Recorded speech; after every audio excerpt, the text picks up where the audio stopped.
I veliki pozdrav ljudi, ovo je još jedan video na mom kanalu. Današnji video bit će nova epizoda iz serijala mojeg predviđanja.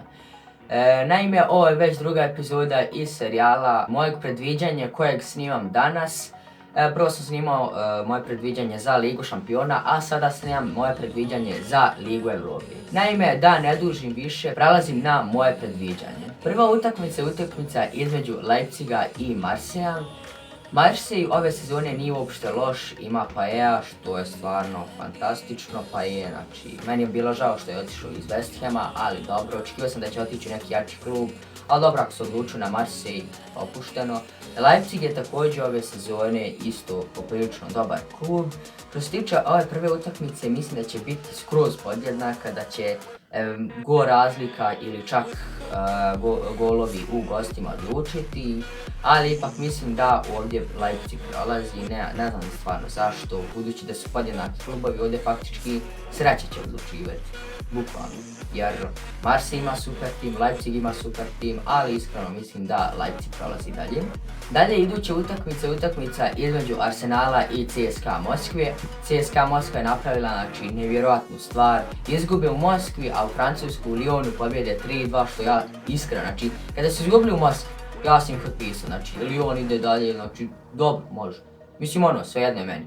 Ja sam grobar, ali za CSKA Moskvu nije ni da navijam, niti ih mrzim. Ali svejedno mi je. Fazom bio sam, Lyon prolazi, kad oni u Lyonu 3-2 pobjede, znači ja nisam stvarno mogao da vjerujem. Arsenal je lagano prošao protiv Milana, što nisam očekivao, i realno ovdje Arsenal je ogromni favorit, ali ja iskreno nešto mislim da će CSKA Moskva proći, da će Arsenal kiksati.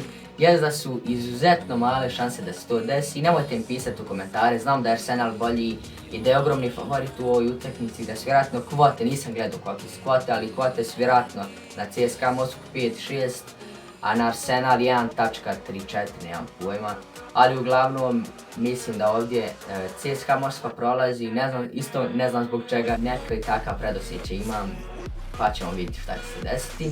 Iduća utakmica između Atletico Madrida i Sportinga, tu nema šta da komplikujem, Atletico Madrid prolazi i u mom mišljenju Atletico Madrid će osvojiti ove godine Ligu Evrope, jer ima stvarno super tim. Ja sam se baš iznenadio kad su ispali iz Lige šampiona, isto kao za Borussia nije mogla ni protiv Salzburga pobijediti, ali dobro, Atletico ove sezone je baš dobar, tako da on treba ove sezone i Ligu Evrope da osvojim. I posljednja utakmica između Lazija i Salzburga. Gledao sam utakmicu Borussia Dortmund i Salzburga, znači Salzburg stvarno fantastično igra i super su igrali onu drugu utakmicu gdje su 0-0 izborili. Bukvalno Borussia nije imala nikakvu, znači Salzburg nije pravio greške.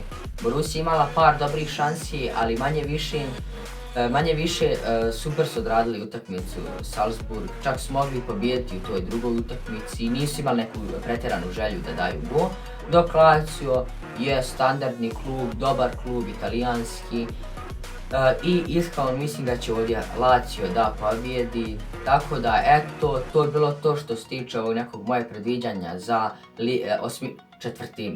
četvrtinu finala Lige Evrope 2017-18 sezona.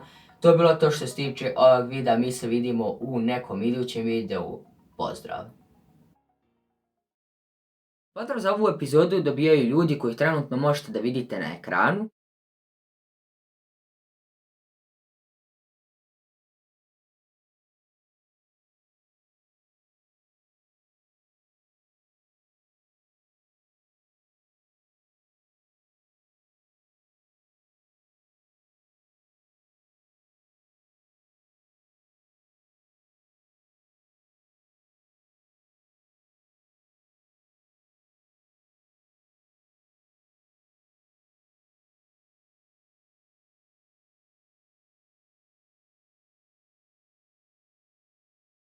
Ako i vi želite pozdrav u nekoj od idućih epizoda, sve što je potrebno jeste da me zapratite na Instagram profilu luka.balaba02 i na moje Instagram stranici baluk_fp, te nakon toga javite mi se na neko od ta dva profila i napišete jesam ili zapratio sam te, ali obavezno morate oba profila da zapratite, te nakon toga u nekoj od idućih epizoda zasigurno dobijate pozdrav.